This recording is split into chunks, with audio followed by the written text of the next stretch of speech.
बानू, तुझ्या जे स्मरणात आहे ते तू निसंकोचपणे सांग.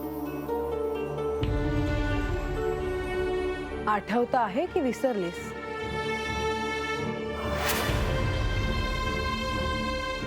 एक दिस महादेव आणि विष्णुदेव समद युद्ध करून लक्ष्मी देवी आणि पार्वती देवी यांच्याकडे गेले.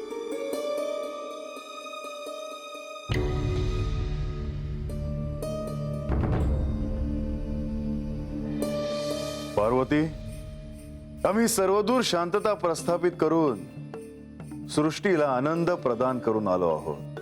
मात्र आपण हे साध्य कसे केले स्वामी? कसे म्हणजे? स्वबळावर.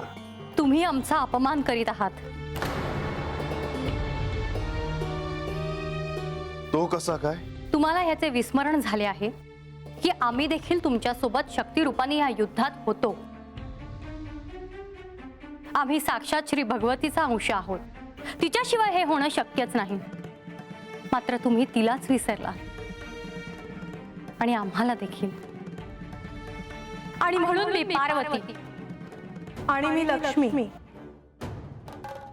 तुम्हाला शाप देतो आहोत की तुम्ही निस्तेज व्हाल.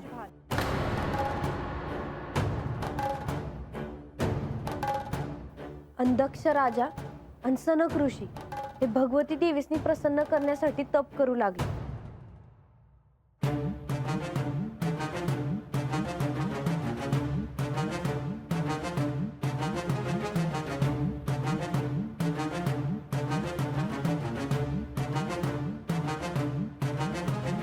आता तुम्ही म्हणाल की श्री महादेवांची आणि श्री सतीदेवींची कथा सांगणार होता, हे काय मध्येच? पण हा या कथेचा पाया आहे.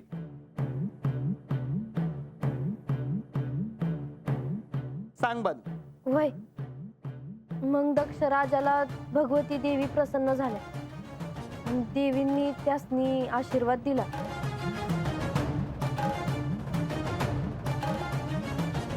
श्री महादेव आणि माझे आराध्य श्री विष्णू हे निस्तेज झाले आहेत. त्यांना पुन्हा तेज प्राप्त हो. हे दक्ष, तुझी इच्छा पूर्ण होईल. विष्णूंना आणि महादेवांना त्यांचे तेज पुन्हा प्राप्त होईल. नारायण नारायण. ज्या दक्ष राजाने श्री महादेव आणि श्री विष्णू यांच्यासाठी साधना केली, तेच पुढे भविष्यात श्री महादेवांच्या विरोधात उभे राहणार होते. हे सर्व या कथेच्या अनुषंगाने येणारच आहे.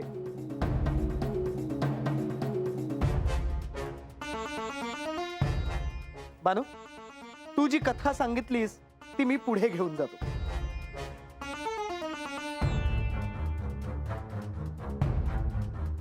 यात अत्यंत महत्वाची घटना म्हणजे श्री भगवती मातेने दक्ष राजाला दिलेले वरदान. नारायण नारायण. त्या दिव्य अशा अग्निस्तंभाचा आदी आणि अंत पाहण्यासाठी एकीकडे श्री विष्णू आणि एकीकडे श्री ब्रह्मदेव निघाले होते. खूप प्रयत्न करूनही त्यांना त्या अग्निस्तंभाचा उगम आणि अंत काही सापडेना.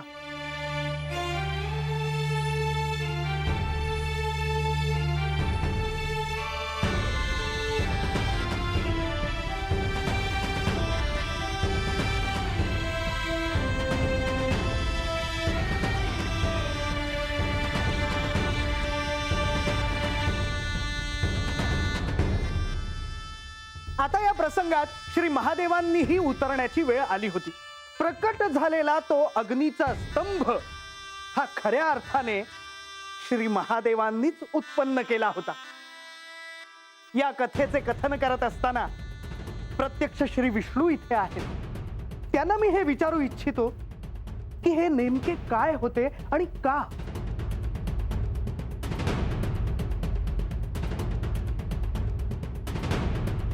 आज तो प्रसंग मला अगदी स्पष्ट दिसत आहे. मुळात श्रेष्ठ कोण कनिष्ठ कोण हा विषयच आमच्यात येऊ शकत नाही. भविष्यात शिवशक्तीच्या मिलनासाठी सतीजन्माचं जे प्रयोजन होतं त्यात शिवभक्ती महत्वाची आहे हे कळावं म्हणून तर हे सर्व सुरू होतं. हो ना देवा? आपण अगदी योग्य तेच बोलला. त्रिमूर्ती जे सर्वांच्याही परे असून त्यांना हे विकार कसे जडू शकतात, परंतु जर त्यांनी ह्या लीला दाखवल्या नाहीत तर मनुष्य आणि देवता ह्यांना आदर्श कसे मिळतील. आणि म्हणूनच ह्या साऱ्याचा हा प्रपंच. नारायण नारायण.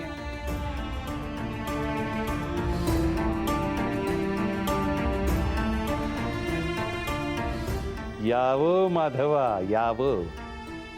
तुम्ही चिंतित दिसत आहात. स्वाभाविक आहे. मी अगदी पाताळापर्यंत जाऊन या अग्निस्तंभाचा अंत शोधण्याचा प्रयत्न केला, परंतु नाही. असं वाटत आहे की सारं त्रैलोक्यच या अग्निस्तंभाने व्यापलं आहे. हे मात्र सत्य बोललात माधवा. हा अग्निस्तंभ खरोखरीच दिव्य आहे.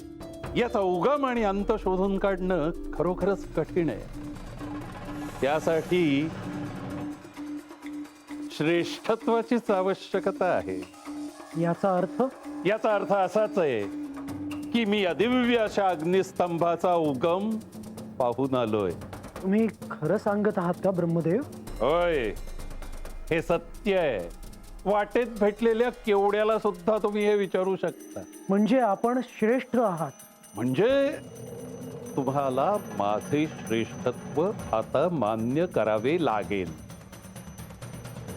मला मान्य आहे.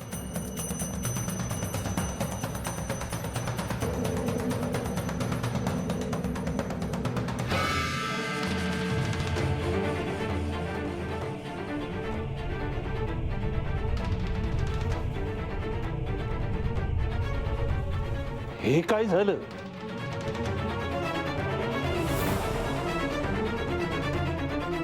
श्री महादेव. श्री महादेवा, आपण? होय, मीच. तुम्हा दोघांमध्ये जो वाद झाला होता तो मला समजला आणि म्हणून या अग्निस्तंभाच्या रूपात मी प्रकट झालो होतो. मुळात जनक, पालक, संहारक अशी आपली भिन्न कार्य असली तरीही आपले तत्व हे एकच आहे आणि त्याचे विस्मरण होणे नाही. परंतु दुर्दैवाने तसे झाले. मी ब्रह्मदेवांना हेच सांगत होतो. श्री ब्रह्मदेव, हे काय केलं तुम्ही? हे श्री महादेवा, मला माझे श्रेष्ठत्व सिद्ध करायचे होते आणि म्हणून. श्री ब्रह्मदेव, तुम्हाला त्या अग्निस्तंभाचा उगम सापडला नसला तरीही तुम्ही श्री विष्णू यांना असत्य सांगितलेत. ब्रह्मदेव, आपण मला असत्य सांगितलेत. हे श्री महादेवा, माझ्या या कृत्याला क्षमा असावी. नाही ब्रह्मदेव, ह्या कृत्याला क्षमा नाही. हे अक्षम्य आहे. जरी तुम्ही या सृष्टीची निर्मिती केली असली तरी तुम्हाला त्याचा गर्व झाला. तुम्हाला अहंकाराने ग्रासले गेले आणि म्हणून या सृष्टीत बानूचा सांगावा आहे का? म्हणजे बानूला असं वाटतंय का आख्यानामध्ये तिची मानाची अशी जागा तिला पाहिजे. नाहीतर काय नाहीतर ती आख्यानाला याची नाही. असं म्हणाली बानू? तिचं एवढं धाडस?